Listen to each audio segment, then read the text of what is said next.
alaikum students. Today we will discuss the histological structure of anal canal. Canal is the terminal part of the alimentary tract. It begins where the rectum suddenly narrows. So you can see here this is the rectum and it suddenly narrows into a canal known as the anal canal. It is about 4 centimeter long and it ends at the anus. So you can see here, this is the area of anus and it is ending at the anus and this opening, it is situated in the cleft between the buttocks 4 centimeter below and in front of the tip of the coccyx. To understand the histological structure, first we have to consider the gross structure. We divide the interior of the anal canal by a pectineal line and Hilton's line into 3 areas. The upper 15 area, which is above the pectinate line, the intermediate area, the 15 intermediate area above the Hilton's line, and then the area below the Hilton's line, which is 8 mm. You can see this is the pectinate line. This is the pectinate line and the area above is 15 mm. Then between pectinate line and Hilton's line is area which is intermediate and then the Hilton's line or white line and below there is an 8 mm area. Now the mucosa of the anal canal shows a number of longitudinal folds called the anal columns. So here you can see the columns. These are the columns, anal columns. The furrows between the columns are known as sinuses. So in between areas, they are known as sinuses. The lower end of the anal columns are joined to one another by transverse mucosal folds known as the anal folds. So these are the anal folds and anal folds. These are known as anal valves. Above the level of the anal valves, the mucosa is lined by the same epithelium as rest of the large intestine. So in next slide, here this is the anal these are the anal columns. These are the anal columns and the area between lying is the anal sinuses and these are the anal valves and they form the pectinate or dentate line. So this is the area above the pectinate, the area above the pectinate line. It shows its mucosa histologically shows the same epithelium as that of the rectum or the large intestine, that is simple columnar epithelium. And this simple columnar epithelium consists of absorptive cells and goblet cells.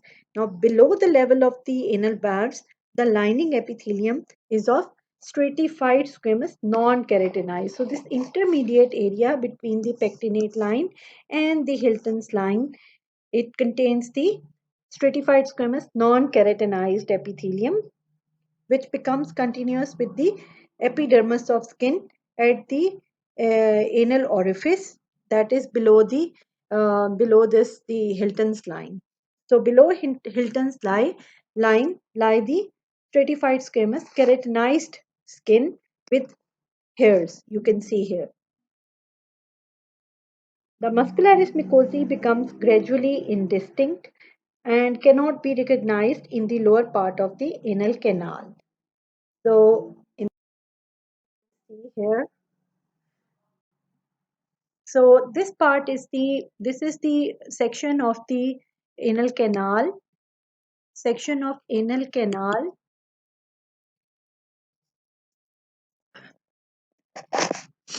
Now showing this part is above the anal valve area, this part, and this part is below the anal valve area, that is the intermediate area. You can well appreciate the stratified squamous non-keratinized epithelium. So here you can see in the mucosa, the structure of the mucosa is same as that of the other parts of large intestine, that it contains the colonocytes and the absorptive cell and the absorptive cells and the goblet cells, and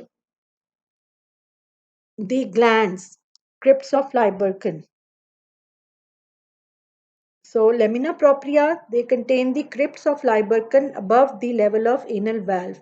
But below this level, the crypts are completely absent. So you can appreciate in this picture that the crypts are the glands of Lieberkühn, they are completely absent below the pectinate line. The muscularis mucosae becomes gradually indistinct and cannot be recognized in the lower part of the anal canal. Now, the submucosa of the anal canal consists of dense, irregularly arranged connective tissue. At the level of anal valve, the submucosa lodges six simple branched tubular glands that usually extend into the muscularis externa. These glands are known as the anal glands. They secrete mucus onto the mucosal surface by means of long ducts that are lined by stratified columnar epithelium. The submucosa of the anal canal also contains a plexus of small valves.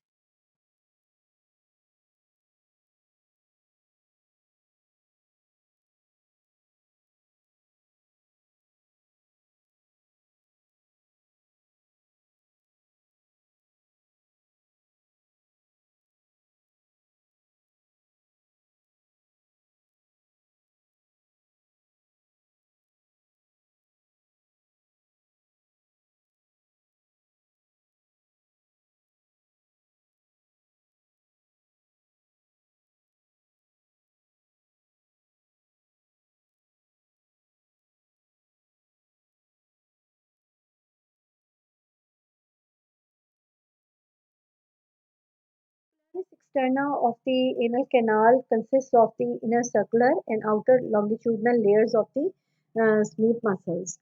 You can well appreciate here the muscular layer, the muscularis externa. At the level of anal column, the inner circular layer is thickened to form the internal anal sphincter. The external anal sphincter consists of skeletal muscle that belongs to the musculature of the pelvic floor.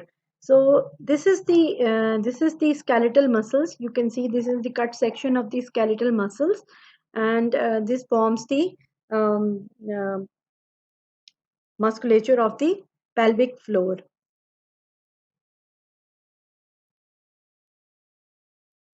Anal disorders. The anal glands are clinically important because um, any of them may become infected to form an anal abscess. Such an abscess may ultimately lead to formation of fistula between the anal canal and the perianal skin. So this is an abscess which is caused by the infection of the anal glands, and this is the fistula. You can see this is a passage formed between the anal canal and the perianal skin area, which is commonly called fistula in ano.